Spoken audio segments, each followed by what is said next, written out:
Can you tell us about your pandemic time recordings? Yeah, so during the pandemic, the life completely changed for everybody, and I decided to make those recordings, and it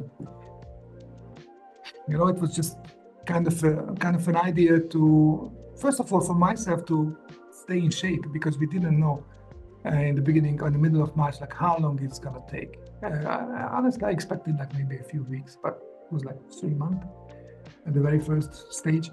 And I started to do the recordings just because I wanted to show to my students and also encourage every students all over the world, like just because we have a lockdown, we don't necessarily need to stop our life.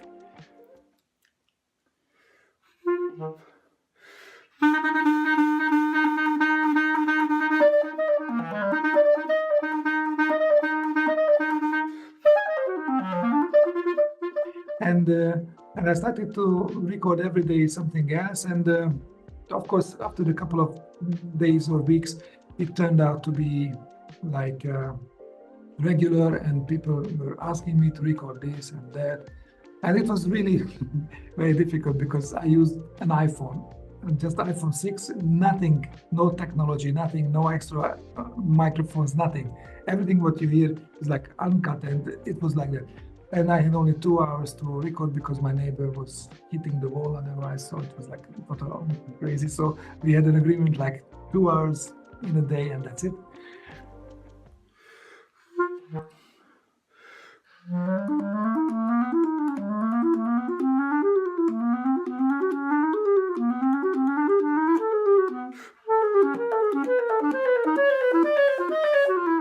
And I should have been somehow proud of that, because I started this madness, what is coming on us by the social media these days. So now you can find many other people who are recording them, practicing session, and upload on Insta or not anymore Facebook, more like Insta or TikTok. And honestly, I feel a little bit ashamed I did that. And I have a good excuse. That was the pandemic. Because I think there is a good way to use social media, and the way how we are using it now, it was kind of developed during the pandemic time, and I just don't like it. Recently, somebody asked me to do the same thing on Insta and upload their recordings to make something more popular, and I just refused.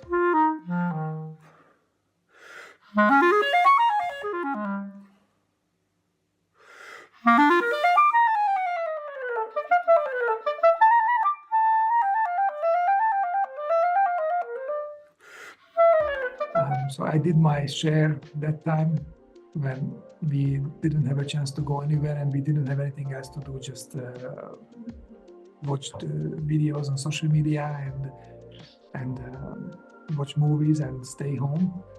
But now I think it's not the time, so we have to go back to the real life. And at this moment, it's like kind of a transition. It's a mixture of the real life and the online life. And so I'm really happy I did that, and I'm proud of that. And I got many nice feedbacks those days.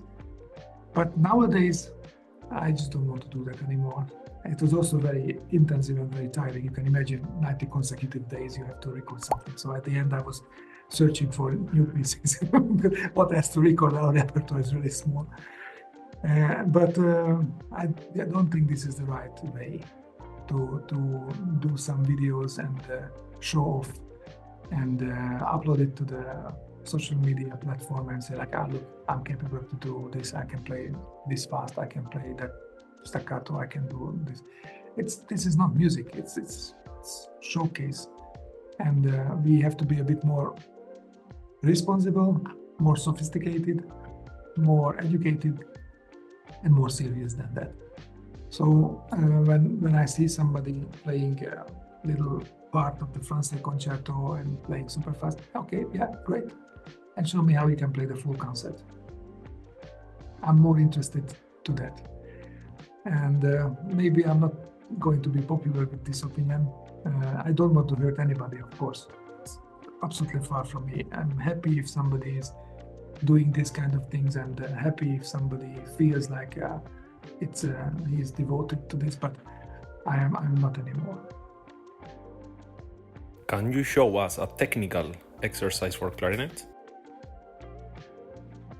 So everybody asks, like, what do you practice? And everybody has some secret, like, oh, this is my secret exercise, and if you do that, then you will play amazing. But I have a bad news. There is no secret. Like, if you do this exercise, you will be amazing. Of course, if you repeat any kind of exercises a million times, most probably you develop.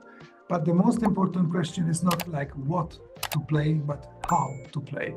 You can play any kind of exercise if you pay attention of the details, and you are using and pay attention that what you are using the exercise for. So I think playing clarinet is, of course, expressing your musicality and expressing like how you want to play certain passages. But in the other hand, there is another side of playing any instrument, including the clarinet, that's more like a sport activity. So you have to master the sport activity of the instrument to be able to express freely your artistic ideas. And that sport aspect is, for me, means like you play the clarinet absolutely effortlessly and the most efficient way. So first of all, the most important in case of a woodwind instrument is the wind itself. So it's basically us. So I practice how to control my air column and airstream, and together with that, I'm also controlling the legato and the slurs and the intonation.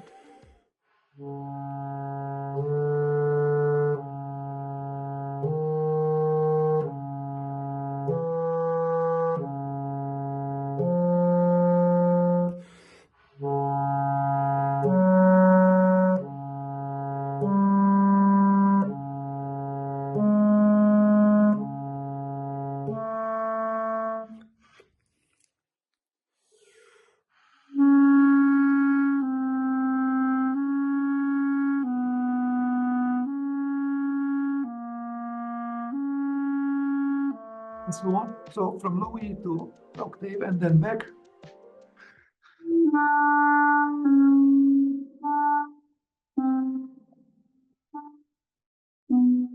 And so on. And then from the semitone higher from F, then F sharp, and so on. So this exercise of playing these intervals, always bigger and bigger intervals, helping you to voicing the registers very well, helping you to feel the resistance, the difference of the resistance of different notes, helping you to find the best position of every each note. And of course, you have to use the right technique, otherwise it's not going to slur perfectly. So this is one exercise which I really like. And the other one is a tonguing exercise. And I know now everybody thinks like something really fast, articulation exercise. No, I don't do that. I do the quality of the tonguing. And this is just, I start in the full B natural, because in the low register, of course, the attack quality is very easy. So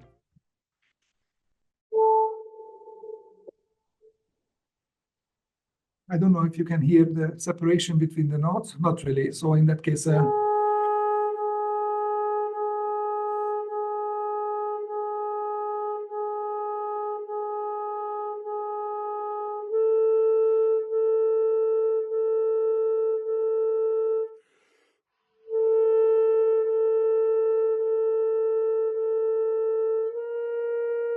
something like this. So I repeat and the semitone higher and go up to the, let's say, C, or maybe even higher in the altissimo register, to make sure, like when I am tonguing the reed, nothing is disturbed by the movement of my tongue. So the position, the embouchure position and the air support is the exact same, remains the same, and my tongue is moving as smoothly and as small movement as possible. And in that case, the intonation will be always sustained. The attack quality will be good, because sometimes when your tongue, like, you can feel like the intonation is wobbling, like the beginning of the sound is a little bit sharper, and then you find the right position. And of course, in case when you play the Mozart concerto in the beginning,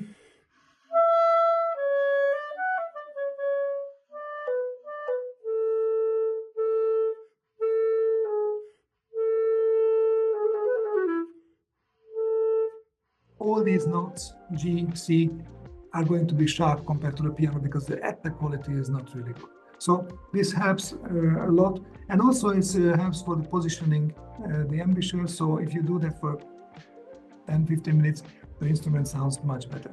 And yeah, we fight always with the reeds. The reeds are never really good, especially before the concerts, and not even mention the auditions. So I like to play some extra crazy stuffs, like let's say some difficult multiphonics to adjust myself better for the reed. And also, when I was young, so this question is a little bit strange, like, what do you play in exercise? As a professional, you never have time to play that, and you always should. And when you feel like something is wrong, then you keep a day off just doing the basics. But unfortunately, I don't have time to do this regularly every day. But when I was younger, I like to play something which I found very useful, like playing the instrument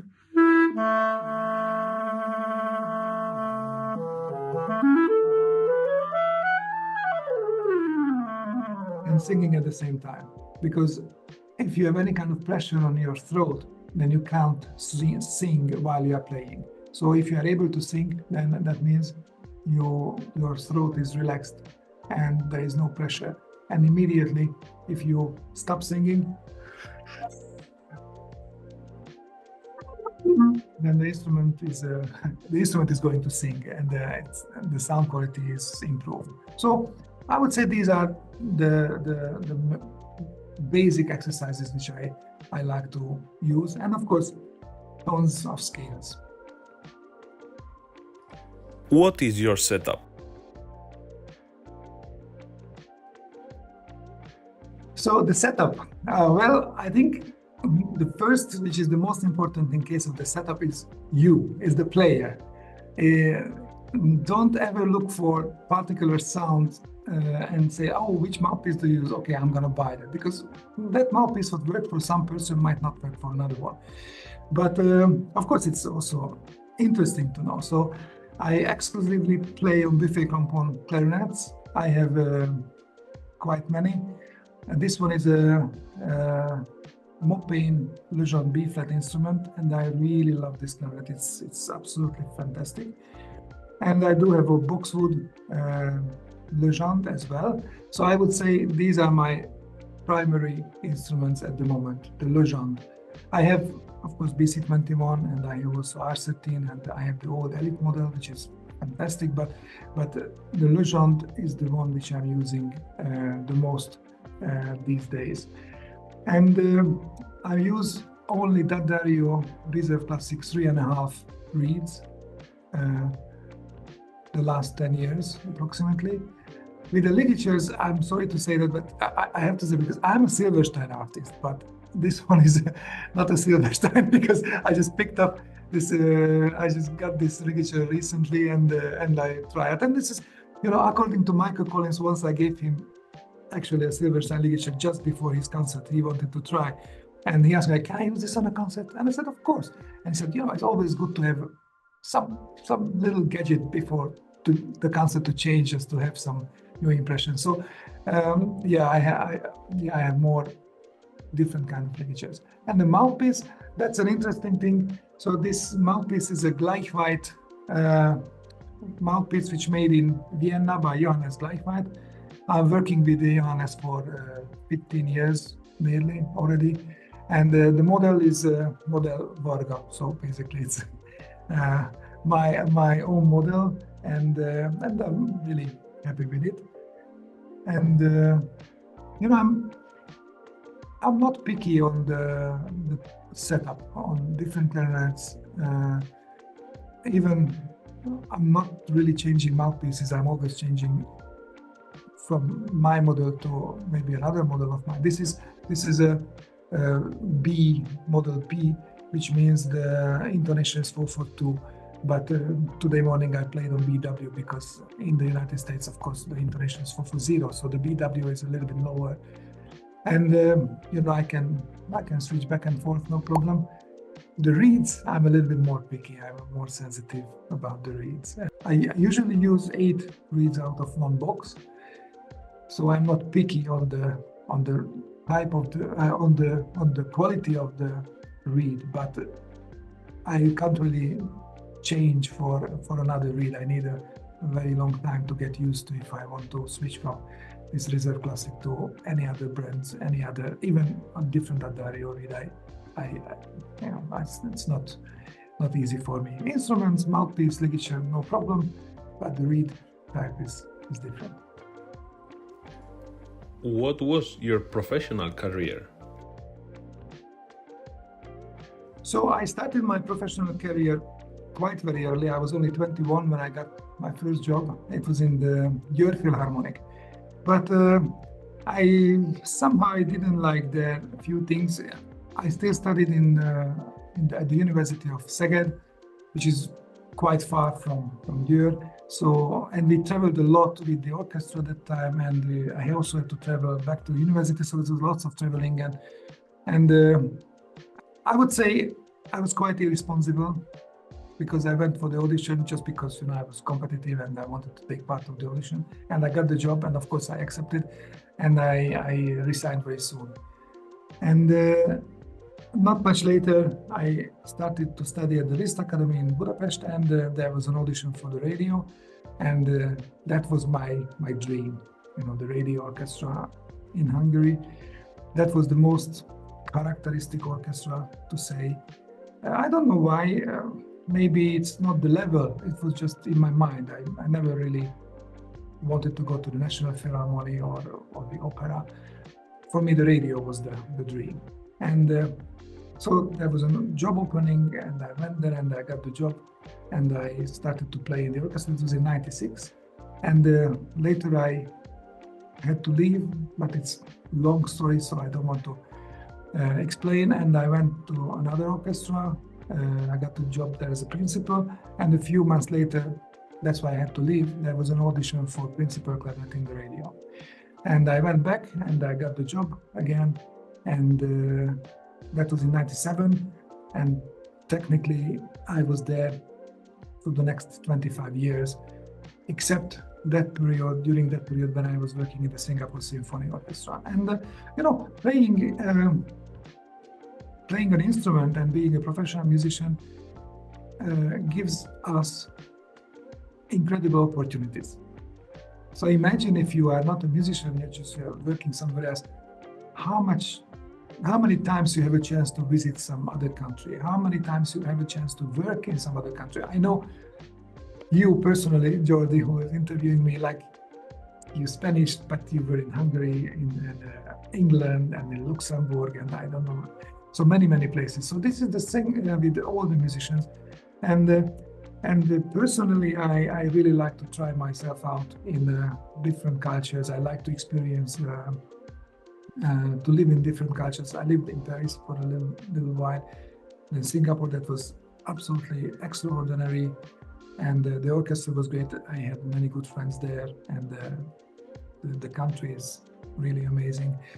I was working in England and still teaching at the RNCM in Manchester. So that's completely different than Singapore if you just think about the weather and the food. And yes, now I am in Bloomington in the Jacob School of Music in the United States, in Indiana. And so only the clarinet was capable to offer me such variety of their life and such experiences in different continents. And not even mention the solo career, like I was playing concerts basically, except Africa, everywhere, and I was teaching, giving master classes from Japan to Lima, Peru, even in Cusco, and I visited the Machu Picchu. So this is a great thing to be a musician, and of course, now you are receiving lots of things, lots of experiences, lots of education, because when you are playing with a new musician, new musical partners, you always learn something. But you also have to give a lot. And personally, I try to give back a lot to the society. So if somebody is reaching out and asks some kind of help, I always try to be very open to that person and always try to help some way, because in the long run, I think that's what we older people have to do. Because when I was young, I also received lots of help and lots of advices from various musicians and partners and teachers and orchestra colleagues who helped me to progress and play better. And that's what we all have to give back to the clarinet community and the clarinet society, to the new generation of the players.